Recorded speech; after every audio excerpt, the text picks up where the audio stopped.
Hideout.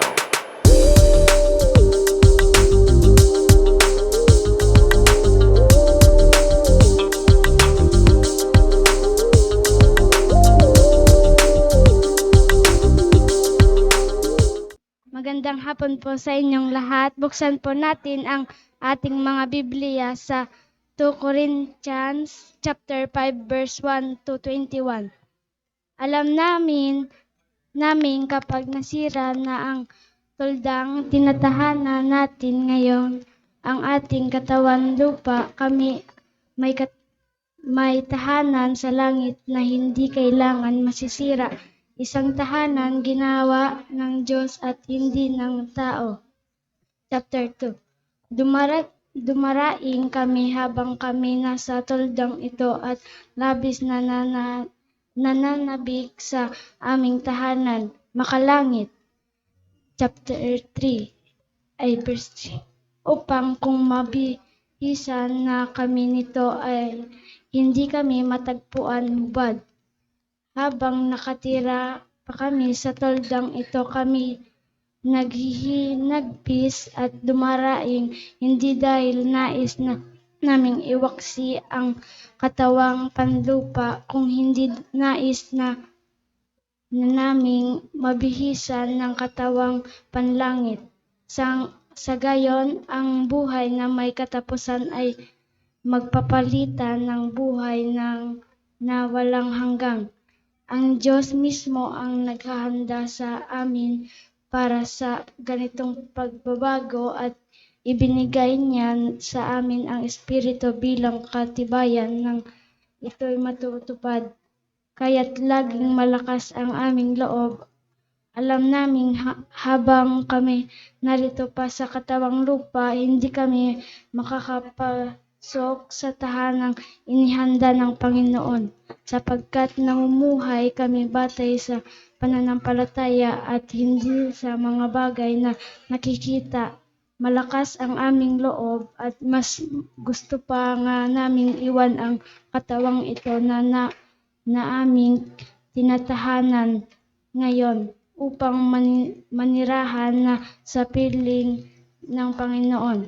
Kaya naman ang pinakanais namin ay maging kalugod-lugod sa Kanya, maging nasa katawan lupa o maging mas nasa piling na niya. Sapagkat lahat tayo haharap sa hukuman ni Kristo at tatanggap ng nararapat ayon sa ating mga gawang mabuti o masama nang tayo'y nabubuhay pa sa katawang ito. Pakikipagkaibigan sa Diyos sa pamamagitan ni Kristo. Kaya nga dahil may takot kami sa Panginoon, sinisikap namin hikayatin ang mga tao na manumbalik sa Kanya. Alam ng Diyos ang tunay naming pagkatao at inaasahan kong kilalang-kilala rin ninyo ako.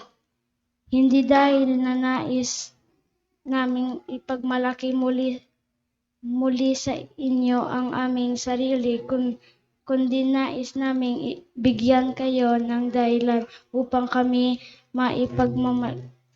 maipagmalaki ninyo nang sa gayon ay masagot ninyo ang mga taong pinagmamalaki kundi ang mga bagay na panlabas at hindi ang tunay na pagkatao. Kung kami parang nasisiraan ang isip, iyon ay sa alang-alang sa Diyos, at kung matino naman kami, iyan ay para sa kapakanan ninyo. Ang pag-ibig ni Kristo ang naghahari sa amin, sapagkat natitiyak naming may isang namatay para sa lahat, kung kaya't ang lahat ay maibibilang ng patay. Namatay siya para sa lahat upang ang mga nabubuhay ngayon ay huwag nang mabubuhay para sa sarili, kundi para kay Kristo na namatay at muling nabuhay para sa kanila. Kaya ngayon, ang pagtingin namin sa bawat tao ay hindi na batay sa sukatan pagkakilala kay Kristo. Ngunit ngayon, hindi na. Kung nakipag-isa isa na kay Kristo ang isang tao, isa na siyang bagong nilalang. Wala na ang dati niya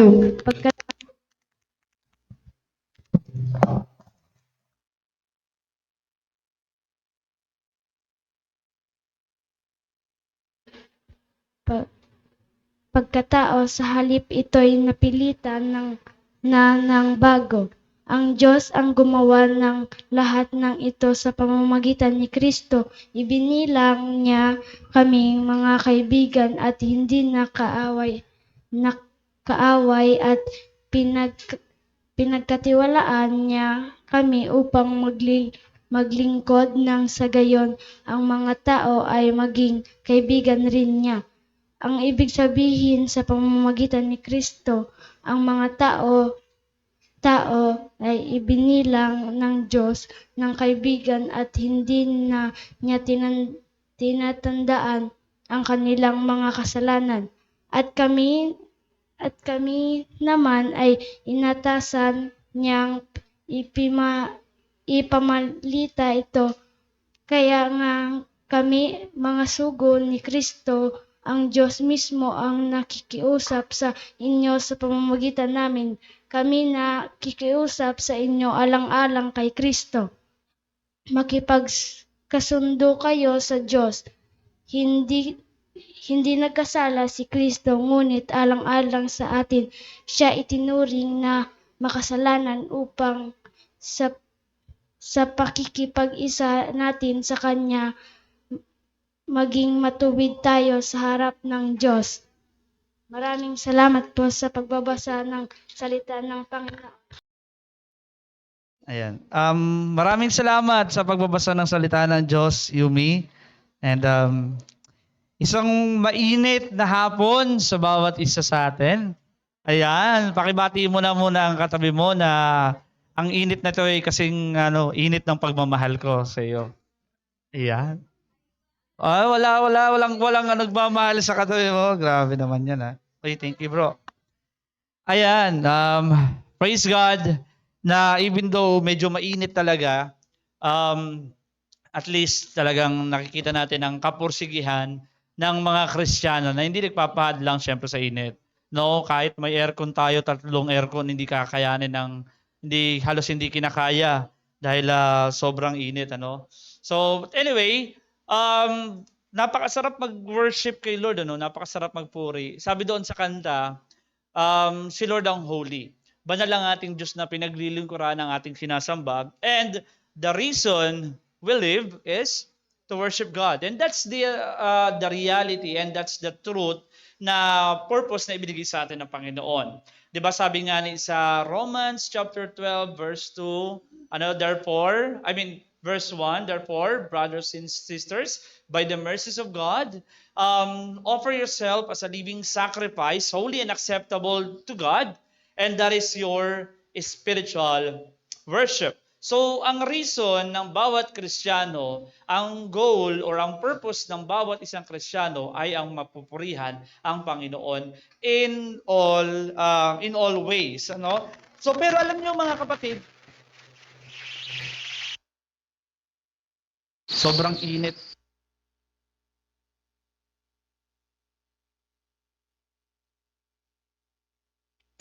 Low.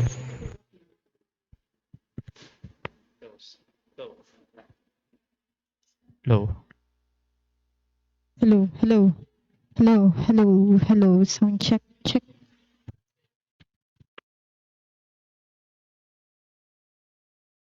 Ayan. Yan di nakikaya kang kang mic ta ang init. Grabe, ano? Pero alam nyo, yes, the reason why we live is because to worship God. In all aspect, in all ways. Ibig sabihin, even na kumakanta ka, sabi nga ni Baga sa Bible, whether you eat or you drink or whatever you do it for the glory of God. Dati nung hindi pa tayo nakakilala kay Lord, hindi natin alam ang purpose ng buhay. What is the purpose of life? Yan ang laging tanong ng mga tao.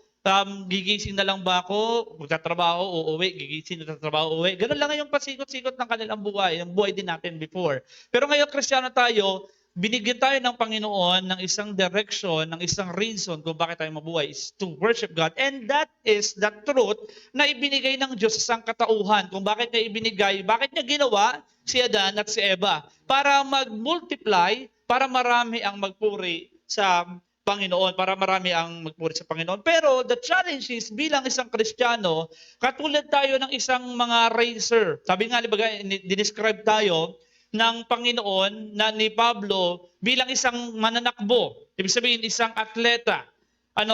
Sabihin na natin sa 5 kilometers na takbuhan, 10 kilometers, 3 kilometers na takbuhan. Kapag naiisip mo pa lang na 5 kilometers na takbuhan, miski nga nagbabiyahe ka pa Sorsogon, or sabihin na natin na malayong babiyahin mo, minsan dumarating sa kalagitnaan ng pagtatakbo mo, parang gusto mo na bumalik, parang gusto mo nang sumuko sa pagtatakbo. Kasi nakakapagod naman talaga.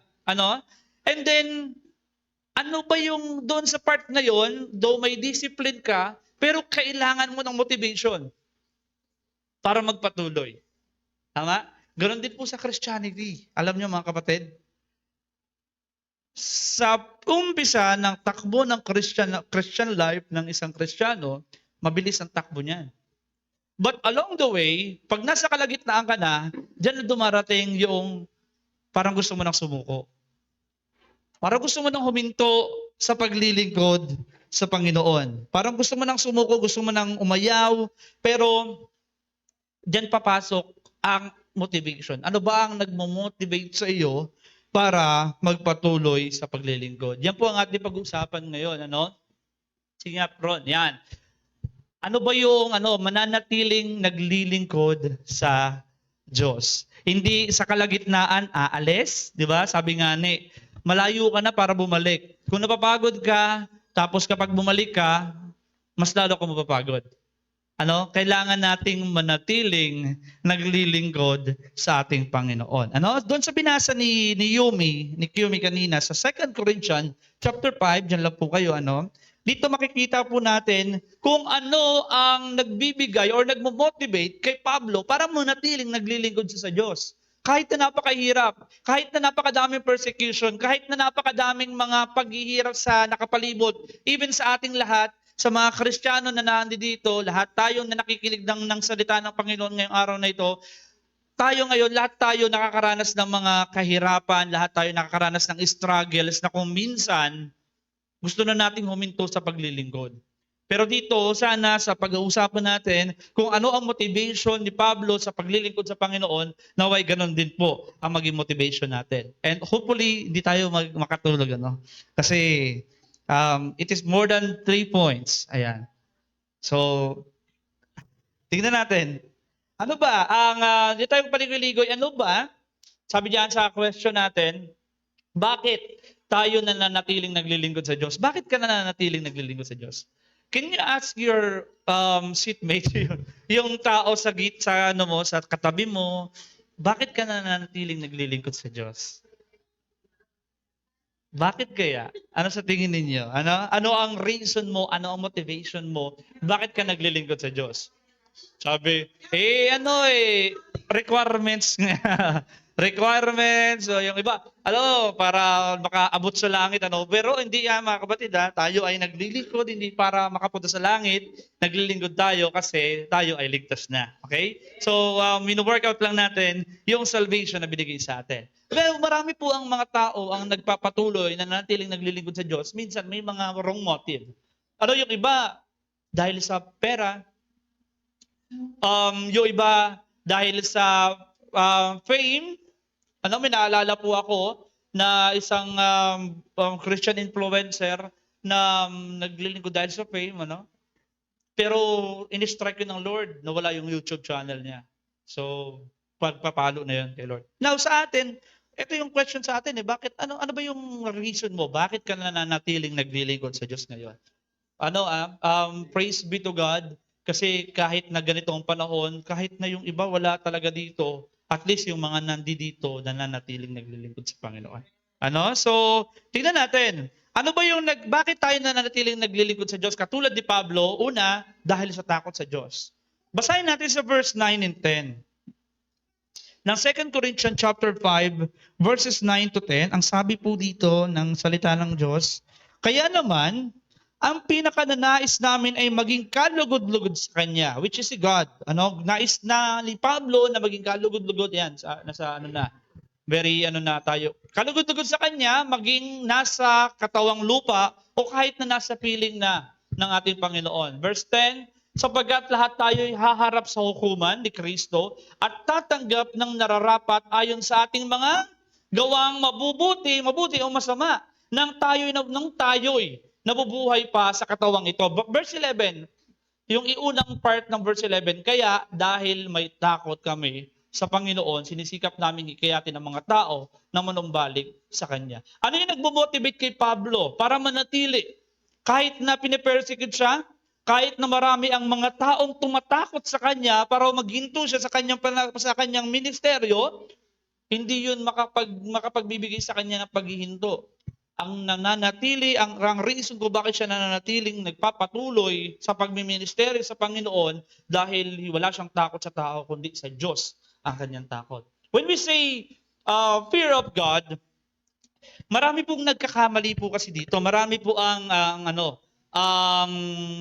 tawag dito, ang nami-misinterpret. Maraming mga tao, meron pong sinatawag kasing kung may demonic faith, meron pong demonic fear. Sa James chapter 2 verse 19, sa Tiago chapter 2 verse 19, sabi doon, naniniwala ka sa isang Diyos. Mabuti yan. Tama yan. Pero sabi dito, sumasampalataya ka na ang Diyos ay isa, di ba? Mabuti naman. Ang demonyo man ay sumasampalataya rin at nanginginig pa. Ibig sabihin, ang demonyo may takot sa Diyos. Pero hindi sila naglilingkod sa Diyos. Ibig sabihin, maling pagkatakot ang meron sila. Even though na alam nila na sila ay huhusgahan ng Panginoon, na sila ay itatapon sa kadagat-dagatang apoy kasama yung mga taong walang pananampalataya kay Kristo, kahit na gano'n ang kanilang kakahinatnan, hindi pa rin sila naglilingkod sa Diyos. Kasi nga, demonyo sila. Kasi nga, wala silang ang takot na meron sila ay pang sa demonyo. Ngayon, sabi dito, si Pablo ay gumagawa, tayo ay nagmiministeryo kasi kilala natin kung sino ang pinaglilingkuran natin. Naglilingkod tayo kasi kilala natin kung ano ang pinaglilingkuran natin. Doon sa binasa natin sa verse 9 and 10, kaya naman, pinakananais namin maging kalugod-lugod sa Kanya. Bakit nais ni Pablo na maging kalugod-lugod sa harapan ng Panginoon? Kasi alam natin, sabi dito, sapagkat lahat tayo ay haharap, lahat tayo ay haharap sa hukuman ni Kristo. Darating ang oras na lahat tayo ay huhukuman ng ating Panginoon. Now the question is, pag dumating na ang huling paghuhukom, ready ka ba na banggitin sa iyo ng Diyos ang lahat ng mga ginawa mo? Ready ka ba nabuksan ng Diyos ang mga libro at basahin unti-unti yung mga ginawa mo para sa Kanya? Handa ka ba sa ganon? Yan po ang takot sa Diyos. Yan po ang ibig sabihin ng pagkatakot sa Diyos. Kasi kilala natin, ang Diyos na pinaglilingkuran natin po banal. Hindi po siya basta-bastang tao lang na paglilingkuran natin. Na basta-basta lang wawati-wati kita sa paglilingkod. Hindi po. Dahil alam ni Pablo, noong siya po ay papunta sa yung road to Damascus, si Saul pa lang po siya, papunta siya po doon sa Damascus para patayin yung mga Kristiyano, nagpakita sa kanya si Jesus. Ibig sabihin talaga very specific na Panginoong Jesus. Ikaw ba yan? Ako ito na bakit mo ako pinag-uusig? At dahil doon, nagkaroon siya ng takot na totoo pala na ang Diyos na ang kanyang pinapersecute ay Diyos. At yun yung nag-drive sa kanya na-motivate sa kanya na mali pala yung kanyang ginagawa. At dahil sa pagkakaintindi niya ng ganon, di ba sabi niya dito, lahat tayo ay hukuman, kaya nagpapatuloy siya. Kasi ayaw niyang mapahiya sa paningin ng Panginoon. Kasi gusto niyang maging kalugod-lugod sa harapan ng Diyos kahit nandito sa lupa o kahit na dumating man tayo doon sa langit. Yung paghuhukom na ito, merong tinatawag na reward and recognition. Now, bilang mga Kristiyano, do not get me wrong, mga kapatid, iba po ang paghuhukom na gaganapin sa mga Kristiyano at iba po ang paghuhukom na gaganapin sa mga non-Christian. Sa mga taong walang pananampalataya. Sa mga taong walang pananampalataya sa ating Panginoon, huhukuman sila sa impyerno. Pero sa atin po mga kapatid, tapat po ang Diyos na nagsabi na hindi niya naaalalahanin yung ating mga nagawang kasalanan. So ibig sabihin, wag po tayong magkaroon tayo ng kumpiyansa, ng assurance na pagdating sa langit, hindi niya ikaw, nangalunya ka, ikaw, nagsugal ka, ikaw, hindi. Pagdating sa langit, re-rewardan tayo ng Panginoon. Ang hukom na ibibigay sa atin ay reward. But now, eto, matindi. Ilang kayang reward ang matatanggap mo kay Lord? Alam niyo ba na may mga paglilingkod na hindi acceptable sa mata ng Panginoon? Katulad ng topic namin kanina kahapon sa tabon-tabon, bago ka maglingkod, tapos may naalala ka na ang kapatid mo may sama ng loob sa iyo, wag ka muna maglingkod sa akin. Ibaba mo muna yung handog mo, makipagkaayos ka sa kapatid mo, saka maglingkod sa akin. Kasi kahit na maglingkod tayo, na meron tayong kagalit na kapatid, hindi acceptable yan sa Panginoon. Huhukuman tayo sa kung ano yung mga bagay na ginawa natin. Now, para mas ma-emphasize natin yung takot sa Panginoon, buksan natin ang ating Biblia sa Mateo chapter 25. Ito, very common na ito na verse na ito Kikwento ko na lang, tapos bibigyan natin sa verse 24 na lang kayo. Matthew chapter 25, verse 24. Ngayon, ito yung parabola. Parable of the talents. Now, yan. Parable of the talents, ito po yung kwento na parable. Meron pong mga mga alipin na binigyan ng katiwala ng Panginoon, pinagkatiwalaan ng ating Panginoon. Mayroong 2,000, di ba? Mayroong mga mas malalaki at may 5,000 salaping ginto ang pinagano. Ngayon, nung iniwan sa kanila ng Panginoon yung mga talents na yon, pagkalipas ng maraming taon, bumalik yung master. Bumalik. It represent po ng pagbalik ng Panginoon. It represent po ng judgment din ng Panginoon. So, lumapit, sabi dito sa verse, sabihin natin, verse 19, sige nga, pakiano, 25 verse 19, para mas ma-emphasize din natin yung takot. Pagkaraan ng mahabang panahon, bumalik ang Panginoon ng mga tauhang iyon at sila ay pinag-ulat. Ayan.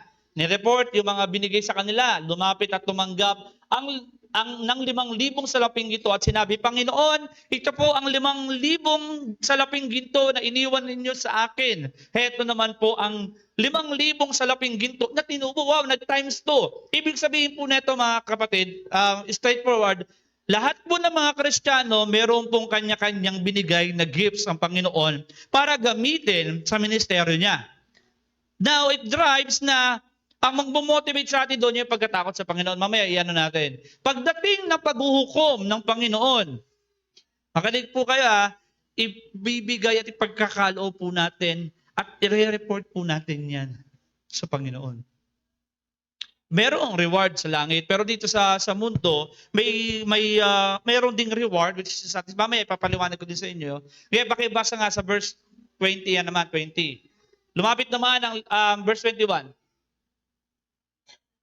Sinabi naman sa kanya ng Panginoon, eto sinabi ng Panginoon, magaling, tapat at mabuting lingkod. Tapat at mabuting lingkod, referring sa mga Kristiyano.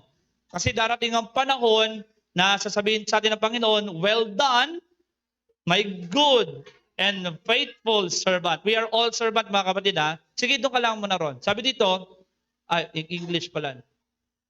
Well done, good and faithful. Sabi dito, sabi sa kanya ng Panginoon, magaling, tapat at mabuting lingkod, halika. Ano yung reward ng Lord dito sa lupa? Makihati ka sa aking kagalakan. Ito, mga kapatid, hindi siya material na bagay. Hindi siya kayamanan, kundi ang ihati sa atin ng Lord, kagalakan. Alam niyo ba, mas matindi po yan na blessing para sa mga Kristiyano? Kasi ang magbigay ng kaluguran sa Panginoon, yun ang kagalakan ng isang Kristiyano.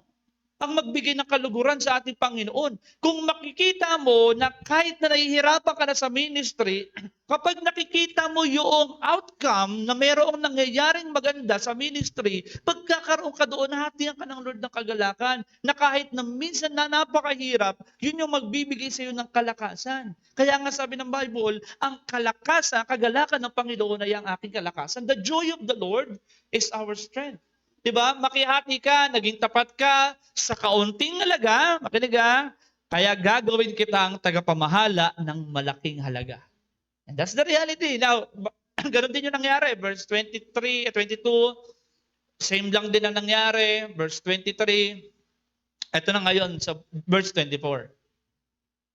Lumapit naman na tumanggap ng isang libong salaping ginto. Siya po yung pinakamababa na pinagkalooban.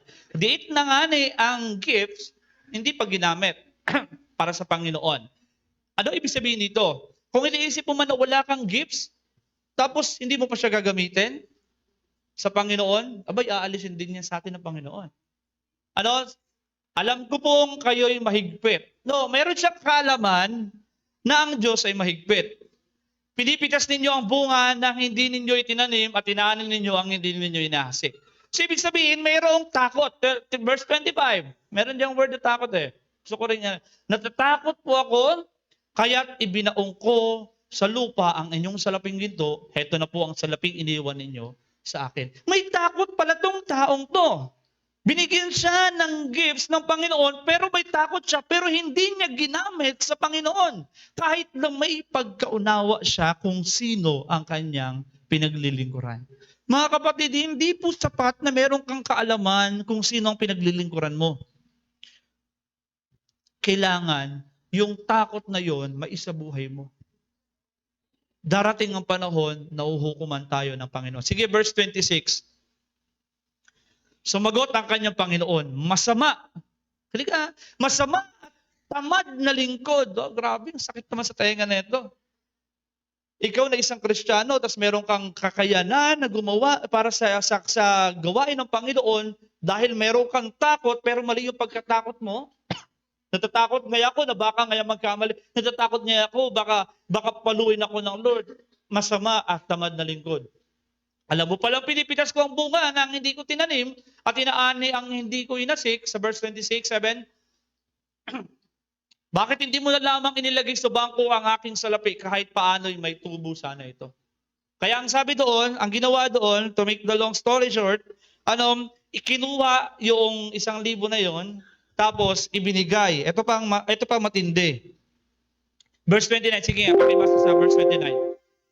Verse 29-30, sapagkat ang meron ay bibigyan pa at mananagana. Kaya po mga kapatid, huwag kayong magtataka dahil mayroon pong mga Kristiyanong nagpapagamit sa Panginoon at nagiging multi-gifted. Kasi nagpapagamit sila.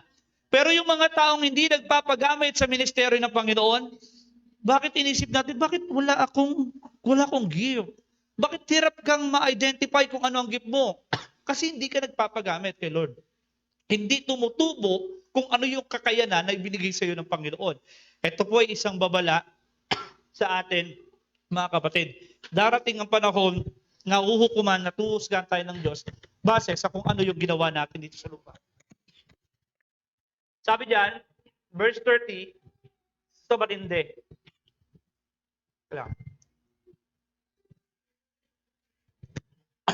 Sabi diyan, itapon ninyo sa kadiliman sa labas. Itapon ninyo sa kadiliman sa labas ang walang silbing taong iyan. Grabe. Dooy mananangis siya at mangangalit ang kanyang mga ngipin.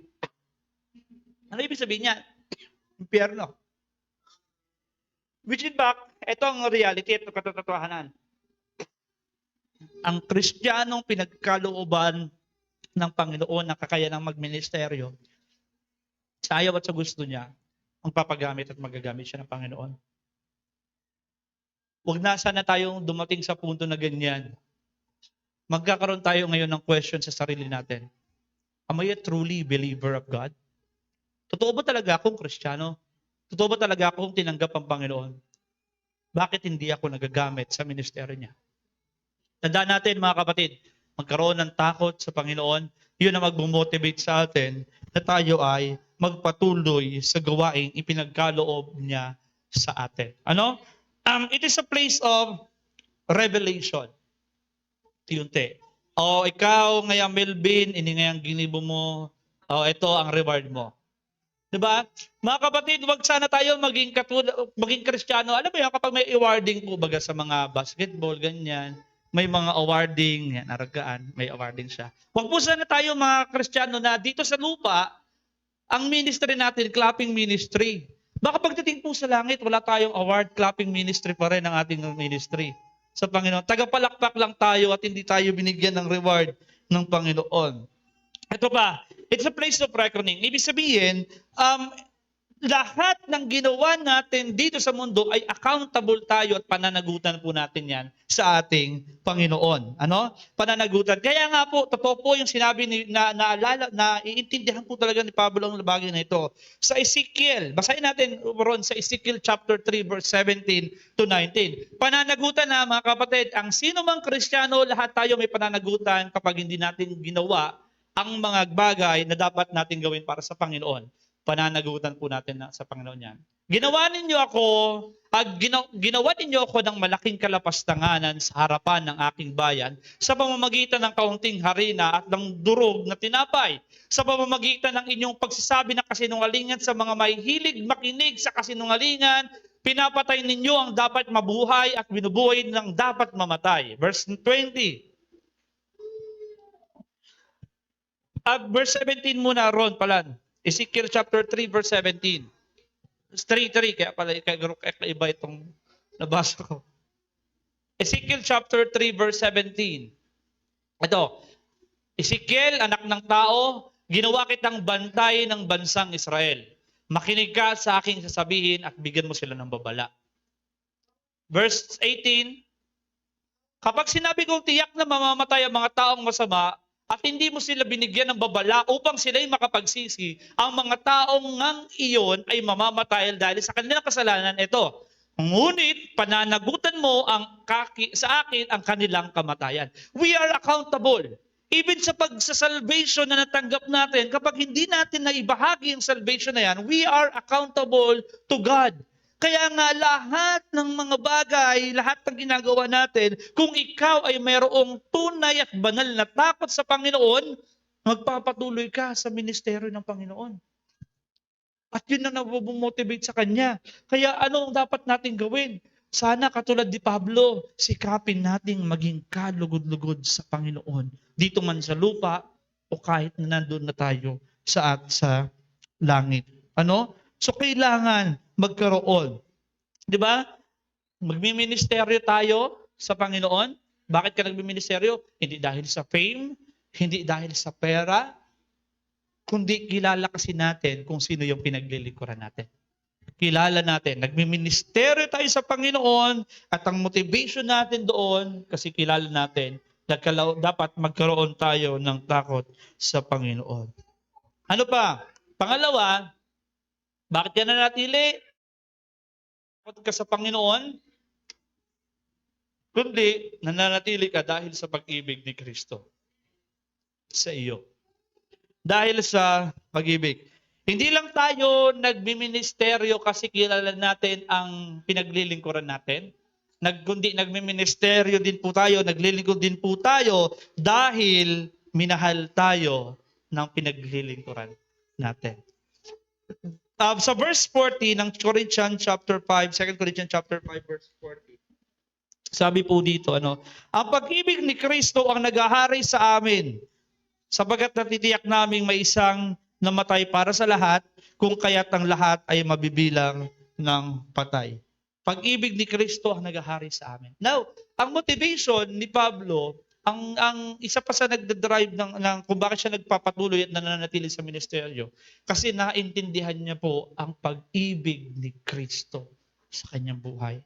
Eto, magsisimula na naman tayo sa pag-ibig ni Kristo. Pastor, alam ko na yan eh. Pero alam niyo mga kapatid, marami po kasi mga Kristiyano ang hindi nagagrasp at hindi nagiging mapagpasalamat sa kung ano ang ginawa ni Kristo sa buhay niya. Tinan mo ha, eto at sa pagkakaintindi ni Pablo, nung nasa Damascus po siya po ay nabulag. Nagkaroon siya ngayon ng takot sa Panginoon na ang kanya palang pinag-uusig ay totoong Diyos. At kaya ang ginawa niya, inilaan niya na kanyang sarili sa paglilingkod. At nung pinagaling siya, naintindihan niya talaga yung pagmamahal ng Panginoon. Kaya yun na lang, ganoon na lang kasigasig. Ang kanyang pagbiministeryo, hindi dahil sa minahal siya ng mga kapatiran, yung mga 12 apostol. Kasi hindi rin po siya tinanggap ng 12 apostol nung una. Hindi po siya dahil minahal siya ng ibang mga tao, kundi ang Diyos po ang nagmahal sa kanya. Bigyan ko po kayo ng example, kapag po ang ang ayam, mahilig sa ayam dyan, kapag ang aso, binahog mo, sabi sa pag-aaral, 3 years kang day malilingawan kang ayam. 3 years. Kaya, pag-arani ng 3 years, bahugon mo na giraray. Para renew mo na tulos. 3 years. Alam nyo, may mga videos sa Facebook, sa internet, na kapag binigyan mo ng pagkain yung aso, handa ka niyang paglingkuran. Meron din pong, mga theory lang to ng pag-aaral. Kapag ang ayam binahog mo, kapag ang aso, pinid mo, ikaw yung parang magiging Diyos niya. Kaya ang ginagawa niya, paglilingkuran ka niya all throughout his life. Kaya nga kaya kanyang ipagtanggol eh. Kasi kaya niyang ialay ang kanyang buhay eh. Kasi bakit? Naranasan niya yung pagmamahal na galing sa'yo. Kaiba po sa pusa. Sa pusa naman, kapag binahog mo ang pusa, gari na urago ng pusa. Kasi isip niya, siya ang Diyos kasi bigbabahog mo siya. Parang ganon. Pero alam niyo po ba ang ibig sabihin nun? Dahil sa pagmamahal, small act of love, kaya kapag liguran ng aso. Ito mga kapatid ang gusto kong maintindi sa atin. God demonstrate His love for us. Hindi niya lang sinabi na mahal ka niya. Hindi niya lang sinabi na, oy, I love you, oy, mahal kita. Hindi. But He demonstrates His love for us while we are sinner, while yet we are sinner, Christ died for us.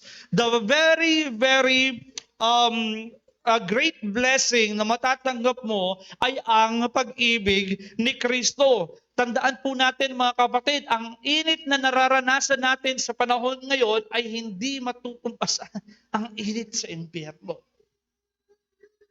Sobrang init sa impyerno. Pero dahil sa pag-ibig ni Kristo sa atin, alam niyo mga kapatid, ito ako sa paniniwala ko, sa pagano ko, ito rin si Pablo rin ang motivation niya. Kapag once na nasa hukuman siya at kapag nagbibigay siya ng statement, ang lagi niyang inaalala ay kung gaano kadakila at kalawak ang pag-ibig ng Panginoon sa kanya. Na kahit hindi siya karapat-dapat, lagi niyang tinitestify na, eto, ganito ako, namamatay tao ako, pero minahal ako ng Panginoon. And yun yung nagiging motivation niya para magpatuloy kasi minahal ka ng Diyos kahit hindi ka karapat-dapat mahalin. Pero ang nakakalungkot sa mga Kristiyano po ngayon, wala na bihira ang manatili sa paglilingkod sa Panginoon. Kasi walang motivation. Motivation niya si Agum, love of my wife, the love of my husband, the love of my girlfriend and my boyfriend. Dahil lang jowa mo naglilingkod sa Lord, yun ang nagmo-motivate sa'yo.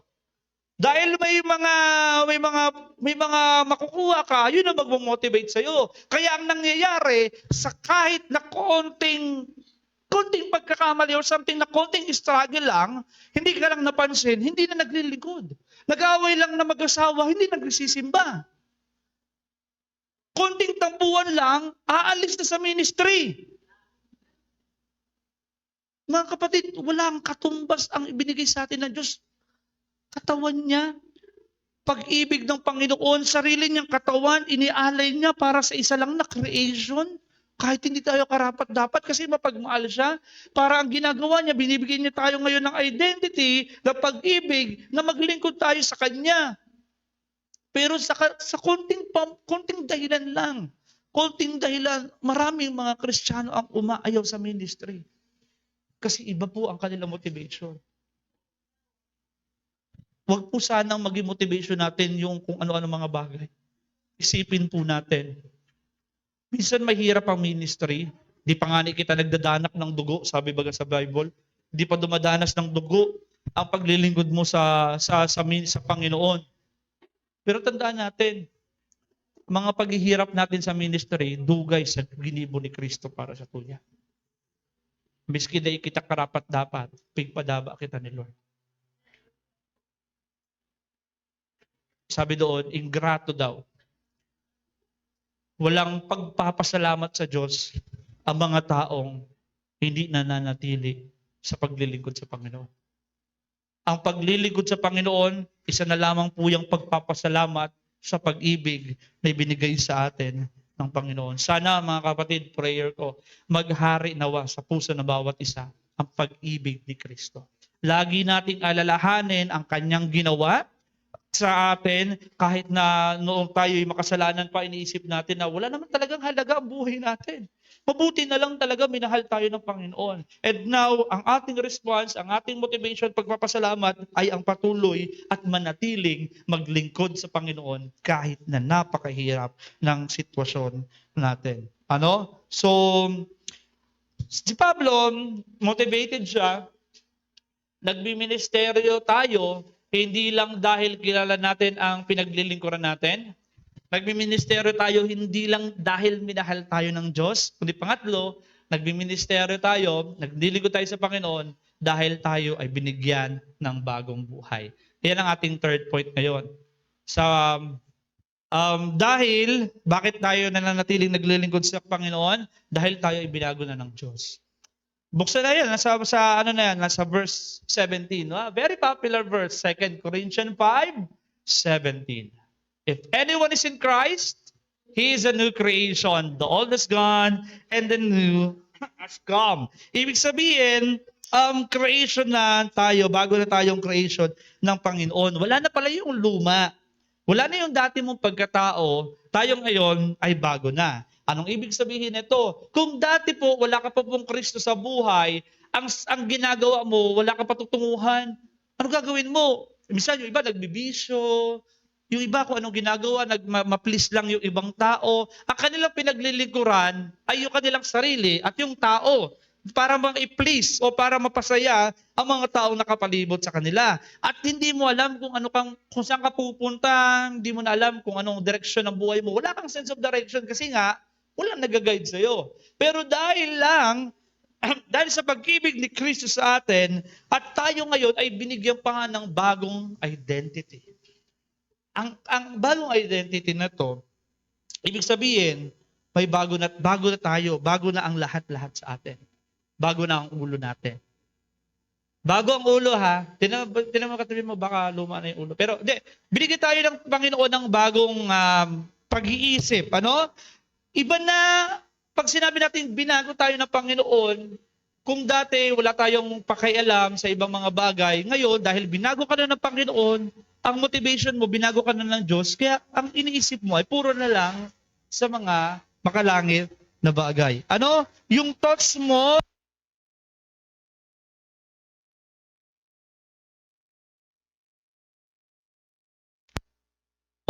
kung dati ang pangarap mo yumaman, magkaroon ng maraming sasakyan, magkaroon ng maraming property, pero ngayon, sana mga kapatid, the way ko paano tayo mag-isip, sana ang pangarap ko ngayong taon, ngayong buwan na ito, may mabaptize akong 3 tao na mabaptize, marami ang maka-attend ng dahil sa pamamagitan ko. Iba na mag-isip ang mga Kristiyano ngayon. Kaya sabi ng Panginoon, sabi ni Pablo, huwag ninyong isaisip ang mga bagay na nasa lupa. Isaisip ninyo yung mga bagay na nasa langit. At kasama po yan sa pagbabago natin. Now, kung hindi mo iniisip ang mga bagay sa langit, baka nagbago ka na in a wrong way. In a wrong way, Bago na ang kamay. Bagong kamay. So, ibig sabihin, the way we act, kapag sinabi ng isang tao na tinransform na siya ng Panginoon, pero yung kanyang act yung kanyang paggalaw ay hindi naayon sa kung ano yung sinasabi niya, hypocrisy po ang tawag po doon. Hypocrisy. Ano? So, ibig sabihin, binago na yung ating kamay, the way we think, the way we act, is according na rin sa kung ano ang kalooban ng Panginoon. And that is true ministry. Ang ginagawa mo noon, iba na sa ginagawa mo ngayon. Kaya nga marami ang nagtataka niya, ngayon pirmi ka muna sa simbahan. Yata ngaya, alas sural daw, sarong simana, sarong lang, alas teka mong abis yung simbahan. Because that is the way we act, that's the way we think.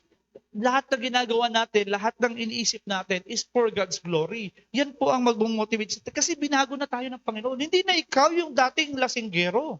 Hindi na ikaw yung dating nagbibisyo. Hindi na ikaw yung dating babaero. Hindi na ikaw yung dating basag ulo. Hindi na ikaw yung dating mainitin ng ulo.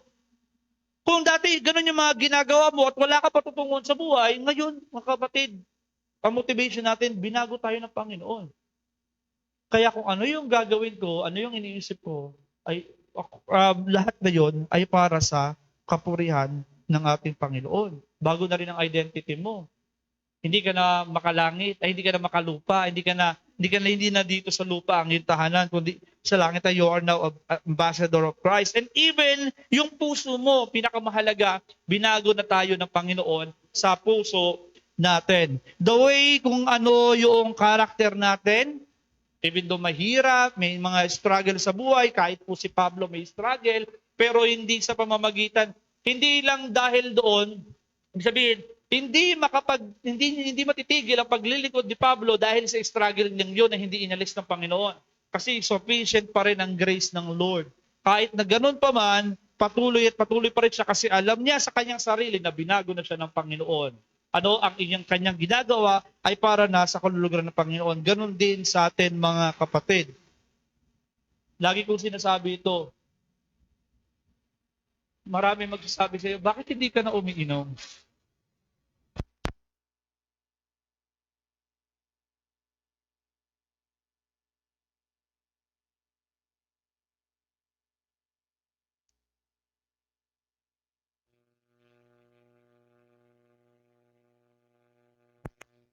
Ito sa akin. Kasi po, nagtatrabaho baga ako call center. Call center, nagtatrabaho ako. Halos talagang sa sobrang init ng panahon, halos 3-4 na oras na lang yung tulog ko kasi ang auto po, alas 8, makaturog ako kan, ipe-prepare ko na po lahat yan, pamahawan, pangutuhan, pamanggihan, lulutuin ko na yan gabos, bala na si Sheila magkaon. Pero siya na yung nag-iiro-iro man sa ibang iroon sa arong, miski arong tsaka an. Ngunyan, tawag dito, bako sa arong tsaka na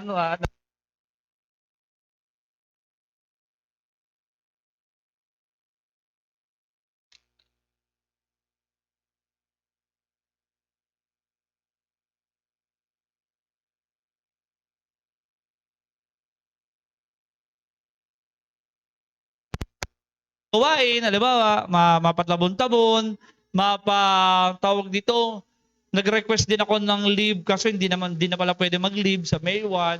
Sabi ko ganyan. Sabi niya, bakit ganyan ginagawa mo kung ako sa'yo? Pwede ka man magpaalam na hindi ka na muna mag-attend. Sabi sa akin, ng manager ko. Pero hindi po pwede.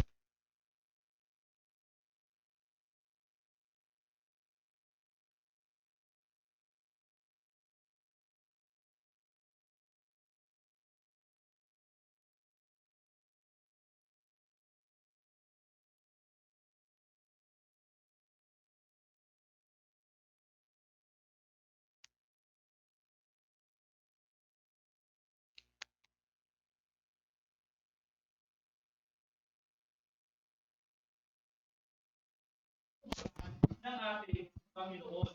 Kaya manalag po tayo kasi yun yung katawagan yung binasa sa atin ng ating Panginoon. Ano? So, even though may mga struggles, again, may mga pagkakasala, hindi po yan na magtitigil sa atin para maglingkod sa atin tayo sa ating Panginoon. Ano?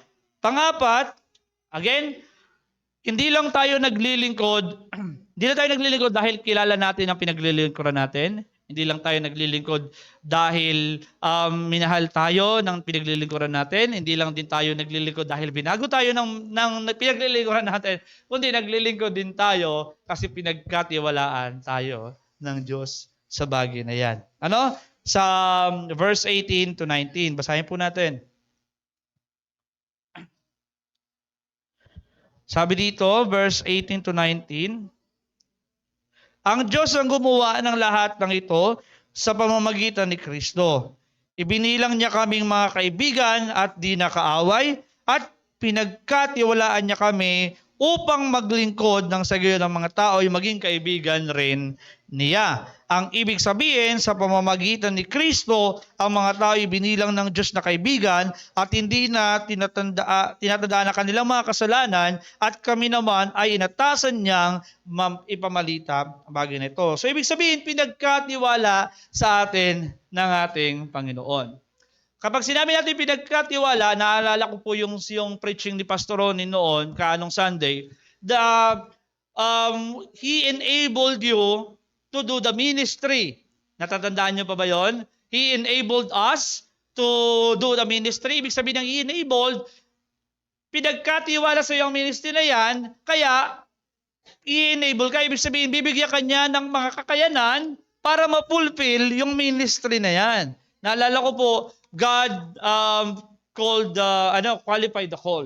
Ibig sabihin, God does not call the qualified, He qualifies the called. Isa po yan sa katotohanan na ating mga pinagkatiwala sa atin ng Panginoon. Now, pinagkatiwala sa iyo ng Panginoon ang isang bagay na ministry, mga kapatid, hindi dahil sa may kakayanan ka.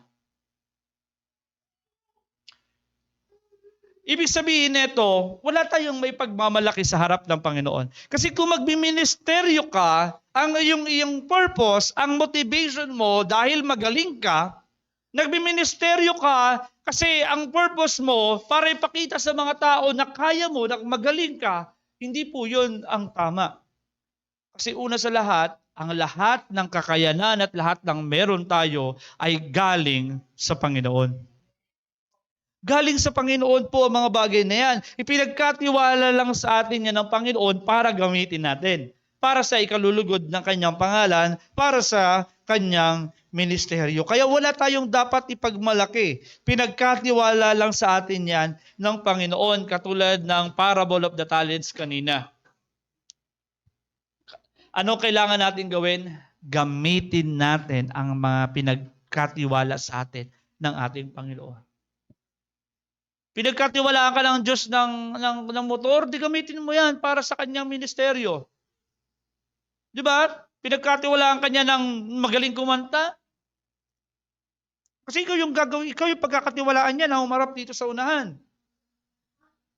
Pinagkatiwalaan ka niya ng maraming mga material na bagay. Kasi ikaw yung gagamitin ng Diyos na pinagkatiwalaan niya na magsusupport sa ministeryo ng Panginoon. Pinagkatiwalaan ka ng Panginoon na magaling ka magsalita. Kasi pinagkatiwala sa iyo ng Panginoon na ikaw ang magpipreach, magba-Bible study. Pinagkatiwalaan ka na matibay ka makipagbarkada. Kasi pinagkatiwalaan ka ng Diyos na ikaw ang magdadala ng mga tao sa loob sa kanyang presensya. Maraming pinagkatiwala sa atin mga kapatid. May mga bagay na hindi ako nabanggit, pero alam nyo sa sarili ninyo na may kakayanan kayo na pwede nyong gamitin sa ministeryo ng Panginoon. At yan ay pinagkatiwala sa atin. Kung hindi yan natin gagamitin, aalisin yan sa atin ng ating Panginoon. Nakakalungkot lang din, siyempre, hindi natin hinahangad ang recognition ng tao. Totoo po yan. Pero kapag tayo ay patuloy na nagpapagamit sa Lord, nagmumultiply yung gifts natin. Napakadaming gifts na ibibigay sa atin ng Panginoon to the point na may yung mga hindi naman gumagalaw sa ministeryo, yun pa yung nagkikriticize. Yung mga taong hindi pa nagbiministeryo, yun pa yung nagkikriticize at naiinggit sa, ano man ngayon, pasikato naman ngayon yan. Which in fact, kasi nagpapagamit siya, kaya siya maraming gifts.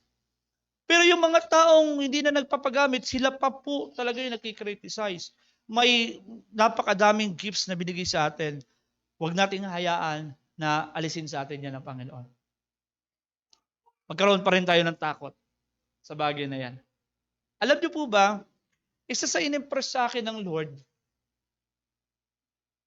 yung sa Gawa chapter 1, sabi ng Panginoon, si Judas kasama natin, sabi ng mga apostol. Pero dahil pinili niya yung kanyang kasama natin sa paglilingkod, kaya pinili niya yung kanyang tahakin, kaya siya ngayon ay hindi na natin kasama.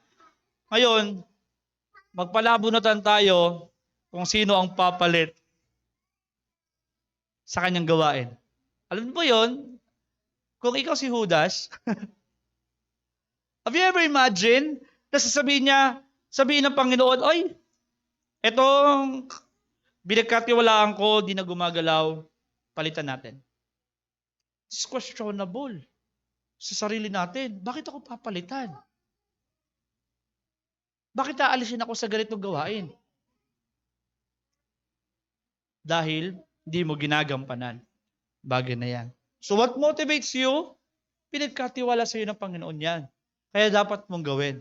Hindi lang pinagkatiwala, binigyan ka pa ng kakayanan. Now, what we enjoy is yung result ng ginagawa po natin.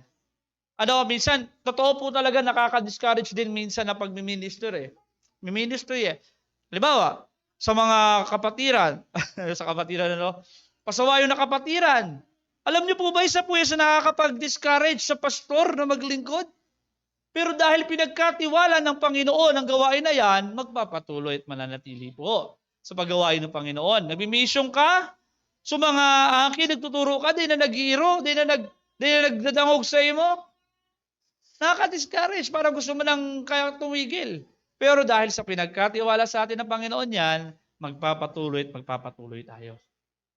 Pero kapag nakita mo kasi yung outcome, napakasaya. Yan po yung ine-enjoy po natin sa ministry. Yung kakayanan mo, na meron kang kakayanan na gawin ang bagay na yan dahil binigay sa iyo ng Panginoon yan, yun yung nai-enjoy mo dito sa ministry nito. At tandaan natin, pinagkatiwala lang sa atin yan ng ating Panginoon. So, yan sana ang maging motivation natin. And lastly, ulitin ko ha, hindi lang tayo naglilingkod dahil kilala natin ang pinaglilingkuran natin. Hindi lang tayo naglilingkod dahil minahal tayo ng pinaglilingkuran natin. Hindi lang tayo naglilingkod dahil binago tayo. Hindi lang tayo naglilingkod dahil pinagkatiwalaan tayo. Panglima, dahil naglilingkod tayo kasi tinawag tayo ng Diyos. We are called by God. Lahat po na naniniwala po ako na hindi lang po pastor ang tinatawag.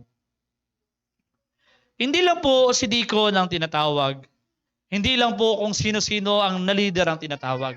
Lahat ng Kristiyano, tinatawag ng Panginoon para magministeryo sa Kanya. Lahat tayo ay tinawag ng Panginoon.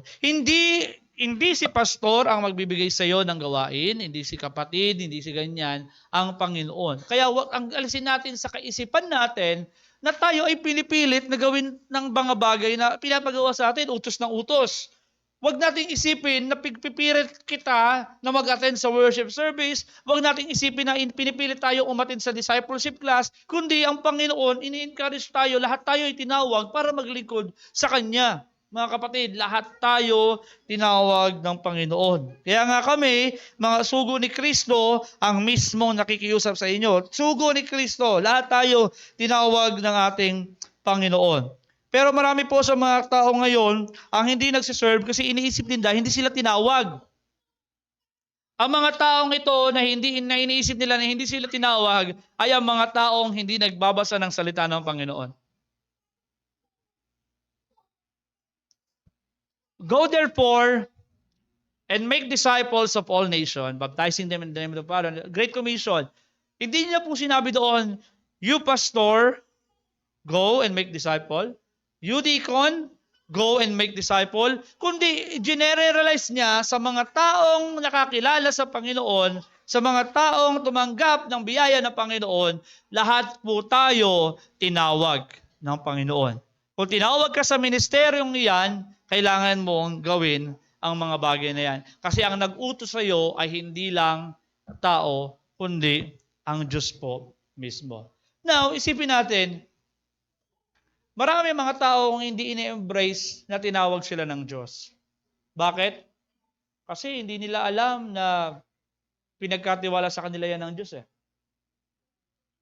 Nakalimutan nila na binago sila ng Diyos, na ang identity nila, makalangit na. Hindi nila na-embrace na minahal sila ng Diyos eh. At wala silang takot sa Diyos kasi. Kaya marami ang mga taong hindi nananatili sa ministeryo ng Panginoon. Tandaan natin mga kapatid, napakadaming bagay ang ginawa ang Diyos sa atin. Sana sa kaunting pagsubok o mga persecution, mga struggle sa buhay, huwag sana tayong mawalan ng tawag dito ng gana sa pagmiministeryo sa ating Panginoon. Tandaan natin, tinawag ka ng Panginoon sa iyong pangalan. Kapag ang mga sabihin natin gobernador, kapag inapod ka ng mga may posisyon dito sa lupa, di ba basta-basta ka na lang sumusunod eh. Tama? Pero bakit sa Panginoon, pag tinawag tayo ng Panginoon, parang ang hirap nating sumunod? Dahil ba hindi natin nakikita? Dahil ba hindi natin nararanasan ang hugupit ng Panginoon? Tandaan natin, lahat ng bagay ginagawa natin ay talagang pagsusulit natin yan sa ating Panginoon. Now, let's evaluate ourselves. Bakit ka nagsiserve kay Lord? You can answer you can answer this question in your own mind. Are you motivated by the same thing na namomotivate si Paul? Motivated ka ba sa ginagawa mo? Katulad ng motivation na nangyayari na inaano ni Paul? Bakit hindi? Sana pag-delay-nilayan natin ang mga bagay na yan. Mayroon ka bang passion sa mga taong walang Kristo sa buhay? Motivated ka ba ng pag-ibig ng Panginoon? Di ba? Kailangan mo bang i-practice? Kailan mo may pa-practice na i-embrace na tayo ay tinawag ng Diyos para maglingkod? Again, we are called to serve. Ang problema sa mga Kristiyano, hindi ini-embrace. Mga kapatid, hopefully, itong salita ng Panginoon na narinig natin ay magbigay sa atin ng kalinawan na kahit mahirap ang takbuhin natin, kahit sa kalagitnaan, gusto nating bumalik at umatras, tandaan natin, yung motivation na yon, mga 5 motivation na yon, sana yung magbigay sa atin ng dahilan para magpatuloy at harapin ang mga pinapagawa sa atin ng Panginoon hanggang sa matapos natin ang takbuhin na ipinagkatiwala sa atin ng ating Panginoon. Tandaan natin, for our conclusion, to summarize these things, tayo ay naglilingkod dahil tayo ay mayroong takot sa Panginoon. Naglilingkod tayo dahil kilala natin ang pinaglilingkuran natin. Naglilingkod tayo dahil minahal tayo ng Panginoon. Tandaan po natin yan. Sana, again, in-emphasize ko to, sa kaunting tampo, kaunting struggle, kaunting mga bagay na yan, sana huwag tayong mawala sa ministry. Mas matindi pa po ang ginawa ni Kristo sa atin. Pinuwis niya ang kanyang buhay, inialay niya ang kanyang buhay para sa kaligtasan ng lahat. Pangatlo, binago ka na ng Panginoon. Hindi na ikaw yung dating ikaw, na basta-basta na lang nagtatrabaho sa kung ano-ano. Hindi na ikaw yung dating ikaw na wala kang direction sa buhay. Binago ka ng Panginoon para maglingkod sa Kanya. Meron ka ng direction, gawin mo, your life is to worship God. The reason we live is to worship God. Pangatlo, we are, naglilingkod tayo dahil pinagkatiwala sa atin to ng Panginoon. Binigyan kanya ng kakayanan. At pangapat, ikaw ay tinawag ng Panginoon. Huwag nating iisipin na si pastor, si deacon, or servant leaders lang tinawag ng Panginoon, kundi lahat ng Kristiyano tinawag ng Panginoon. Naalala ko, the heart with Christ is a missionary.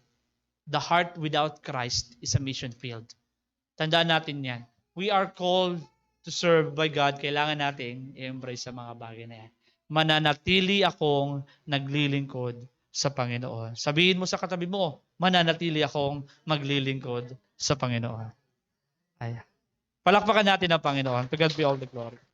Who is our promise keeper? walang iba kundi ang Diyos. Walang iba kundi ang Diyos. Kailangan sila po muna ay maialay sa Diyos. Kailangan matanggap po nila ang blessings ng Diyos. As children go older, marami po ang sa kanila ay nag-e-impluwensya. Kailangan munang Diyos muna ang mag-impluwensya